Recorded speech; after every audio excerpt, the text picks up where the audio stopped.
Salutations, everybody. It is Matty here today, and I got a bit of a Fallout charcuterie board for you, right? We got our cheese, our crackers, our little meats over here. You know, take your picking, right? We got a little 76 to talk about. We got a little Fallout Season 2 to talk about. We also got some Fallout 3 Remaster I want to talk about. And let's get into it, shall we? So starting off at the top, I want to talk about Fallout Season 2. Now, keep in mind, I'm going to have to spoil the end of Season 1. There's been some time. If you're watching Matty, you know how much I love Bethesda, so you've probably already watched Fallout Season 1. But if you haven't, first off, go check it out. It's amazing. But number two, I'm about to ruin everything for you. So let's get into it. Now, we begin with The Hollywood Reporter, who writes, Fallout creators answer 5 burning questions about their Season 2 plans. And we get a little bit of information on everything from characters that are going to be used a little bit more to when we may expect Season 2. For starters, we're seeing things are moving pretty quickly. In fact, this interview they highlight here was actually shot during them stepping out of the writing room to take said interview. They've also discussed the amount of content we might get, where they mentioned we've talked about 1 billion seasons as a jokey way to evade the question because we don't control that. So our hope is to end every season with a semi-satisfying, semi-open-ended kind of shape. Look, we've talked about 3 seasons, we've talked about 5 seasons. Given the success of the show, 5 is suddenly feeling a little more appealing. But the industry is a temperamental thing, and we kind of have to go into each season being like, this is our last. Meanwhile, when it comes to when this actually may air, they were asked, hey, is it going to be late 2025, 26? Wagner says, the internet has an interesting habit of making non-binding statements binding, so I'm hesitant to give a date that'll be taken out of context and live on Reddit for a year or so.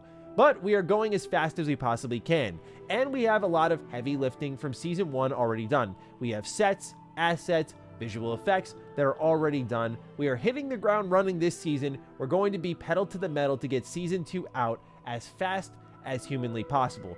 And I will just throw out there that I'm sure Amazon is a big part of that as well. They have all the money in the world in the first place, but now you throw into the mix, oh, like this is the #1 show right now? Okay, we need more of that ASAP, especially because they dropped all of Season 1 at once and ended up being one of the biggest shows ever. And now you have a Season 2 coming out that I think will be a lot like, say, The Boys, where you get a couple episodes at once and then they'll piecemeal it out, which means Amazon can benefit big time from it. So yeah, I think it's probably in their best interest to get Season 2 out. For me, as a Fallout freak, it's in my best interest to get Season 2 out. So I love the focus here, everyone.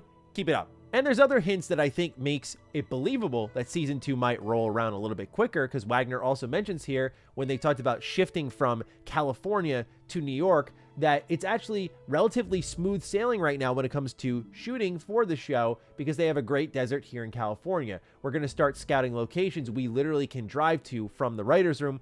Obviously, that expedites the process a bit. So yeah, I don't want to get too carried away here, but it does appear that things are moving a lot smoother, a lot quicker for Season 2.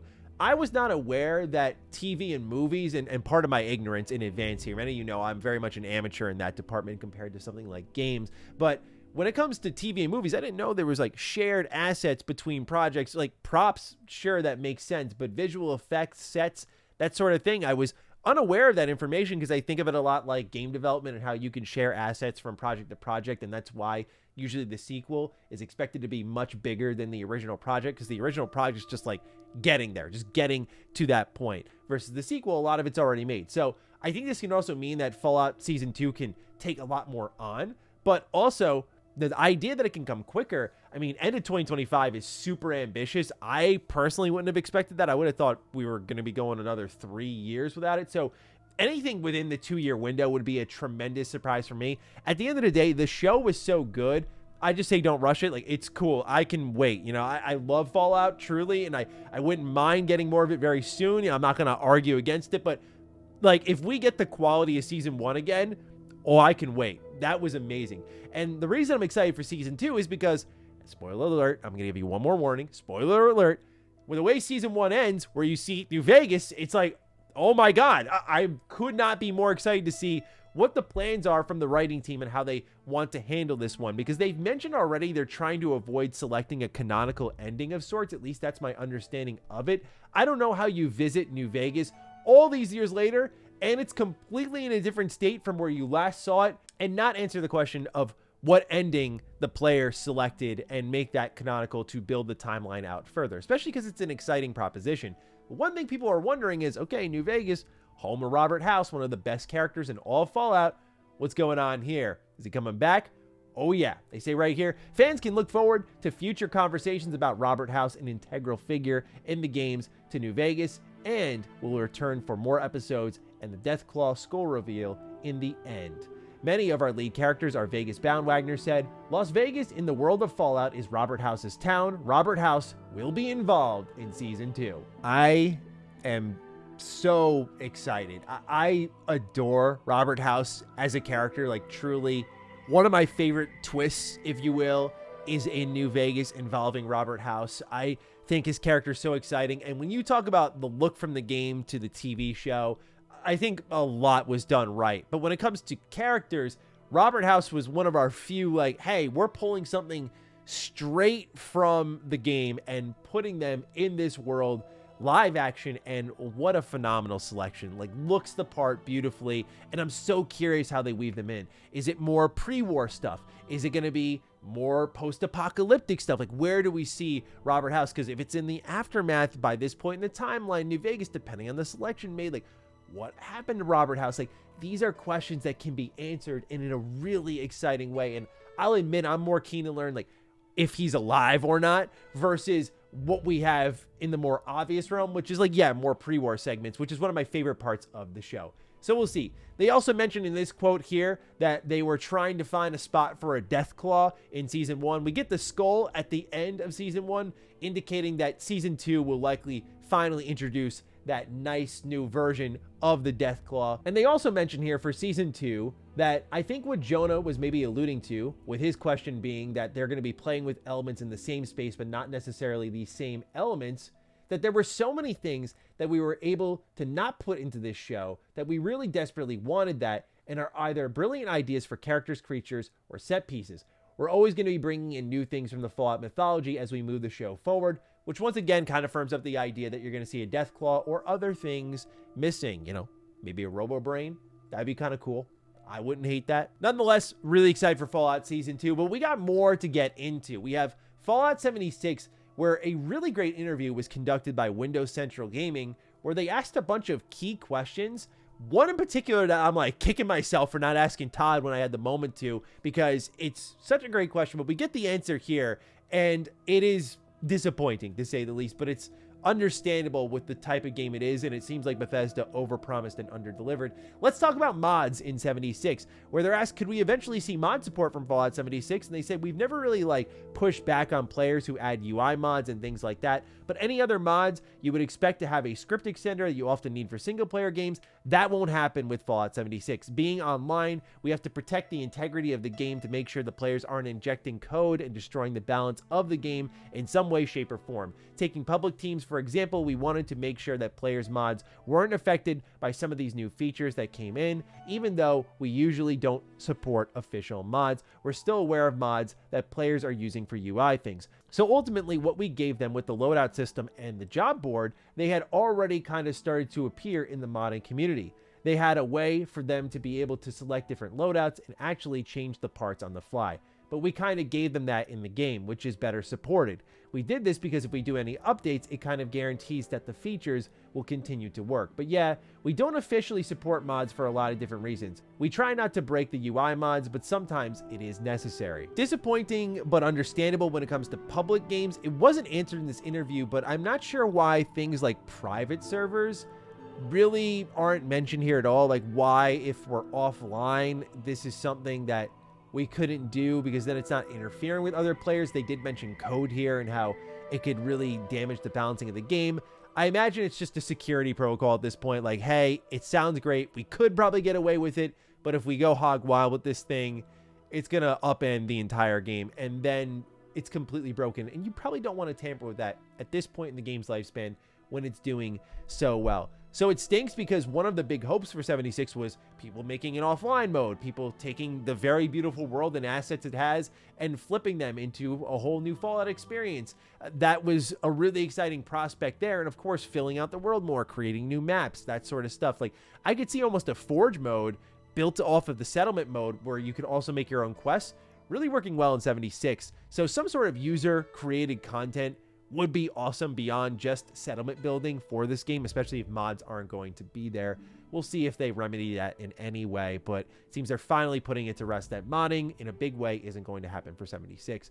They also talk about here cross-save and cross-progression. Anything is possible, however, for 76. This is a very heavy technical lift because you're talking about having to adjust for different platform accounts, add-on purchases, platform-specific social systems, and other entitlements, and we feel the time/effort is best spent on content. I won't say it's off the table, but this is one of the features that is very complex to add later. Okay, so it's really easy for me to sit here from the peanut gallery and be like, well, too bad, figure it out. And I still kind of have some of that energy. I don't think it's acceptable to be like, well, we have this really robust online game that's doing the best it's ever done, and many people want to be able to play with more players anywhere, and yeah, we're not interested in doing that. I think crossplay, at the very least, should be there. Selfishly, I want cross-save because I have like a level 100 character that's just all crusty and dusted up on my PS4, and that's never getting touched. So I would love to have that character come on over so I don't have to use my lower level characters for all the new content we do on 76. But that's me being selfish. Crossplay, for the health of the game, for the sustainability of the game, I think is a very worthwhile technical lift, even if it's long after the fact and it's difficult. I do understand the priority of content, especially when you look at something like Skyline Valley, you go, okay, maybe I can live a little bit longer without crossplay and cross-save. I get it, but when the game continues to do this well, and hopefully it stays for a long while, then you got to wonder if it's time to fortify the team a little bit more, add some new members on to get this technical lift off the ground without sacrificing the content. Like, if the game is doing this well, it should be able to contract out or staff up a little bit to get it to that point. And honestly, fuel the momentum this game is currently experiencing beyond the Fallout TV show and Skyline Valley. Last thing here is talking about Nuclear Winter. They say it's not 100% off the table for it to return, but the engagement is much, much higher on other game modes, and we went through an extensive sunsetting exercise to get all the rewards moved over to adventure mode. It's currently not in the roadmap to bring it back. I think this is a totally good call. Look, Nuclear Winter was honestly better than most Battle Royale modes at that time, but it was a fad. And frankly, as a Fallout fan, sorry to sound elitist, nothing made me more sick to my stomach than watching two BGS devs hit the stage and try to hype this thing up like this is what fans wanted. It felt like the complete wrong direction for the franchise. I feel like they're heading the right way now with map expansions, PvE content, like all that good stuff.